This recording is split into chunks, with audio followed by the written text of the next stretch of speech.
గడప గడపకు కాంగ్రెస్ ప్రచారంలో భాగంగా నాగర్ కర్నూలు మండలం గగనపల్లి గ్రామంలో కాంగ్రెస్ నాయకులు సతీష్ రెడ్డి పాల్గొన్నారు. ఈ మేరకు నాగర్ కర్నూలు పార్లమెంట్ అభ్యర్థి డాక్టర్ మల్లు రవిని భారీ మెజారిటీతో గెలిపించాలని పిలుపునిచ్చారు.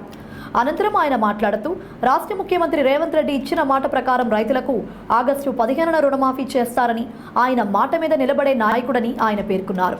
ఈ ప్రాంతం అభివృద్ధి కావాలంటే మల్లు రవిని గెలిపించుకోవాలని సతీష్ రెడ్డి ప్రజలను కోరారు. జై కాంగ్రెస్, జై కాంగ్రెస్. రేవంత్ అన్న నాయకత్వం, మల్లు రవి గారి నాయకత్వం. ఈరోజు ఎన్నికల ప్రచారంలో భాగంగా ఇంటింటికి గడప గడపకు తిరగడం జరిగింది.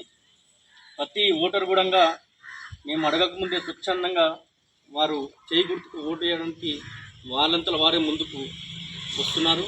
ఖచ్చితంగా ఈ నాగర్ కర్నూలు పార్లమెంటులో మల్లు రవి గారు గెలవడం ఆల్రెడీ ఖాయమైంది. కాకపోతే ఎంత మెజారిటీ అన్నది నిర్ణయిస్తూ తప్పకుండా 1,00,000 మెజారిటీ వచ్చేటట్టు కార్యకర్తలందరం కూడా కృషి చేయాలని కోరుకుంటున్నాం.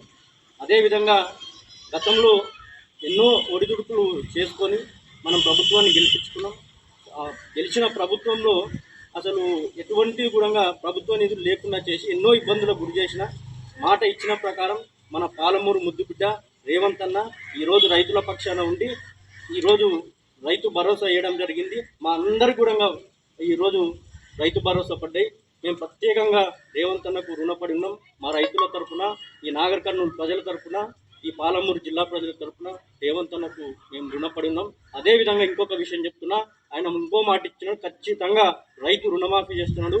15 ఆగస్టు వరకు ఖచ్చితంగా రైతు రుణమాఫీ అవుతుంది. కాబట్టి గతంలో టీఆర్ఎస్ వాళ్ళు ఛాలెంజ్ చేసారు. ఇప్పుడు వాళ్ళు ఏం మాట్లాడతారో వారి ముందాతనానికే వదిలేస్తున్నాం. కాబట్టి ఖచ్చితంగా ప్రతి యువకులు కానీ ప్రజలు కానీ ఆలోచించి చేయి గుర్తుకు వేసి మళ్ళొక్కసారి 16 సీట్లకు ఒక ఎంఐఎం దొరుకుతుంది. మిగతా అన్ని కూడా కాంగ్రెస్ గెలవబోతుంది. అన్ని విధాలుగా ప్రభుత్వం ప్రజలకు ముందుంటుంది. ఈ సందర్భంగా తెలియజేసుకుంటున్నాం. మళ్ళొక్కసారి రేవంత్ అన్నకు ధన్యవాదాలు తెలుపుతున్నాం.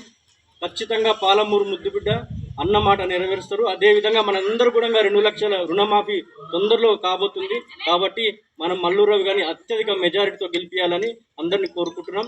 జై రేవంత్ అన్న, జై రాజేష్ అన్న, జై మల్లు రవి.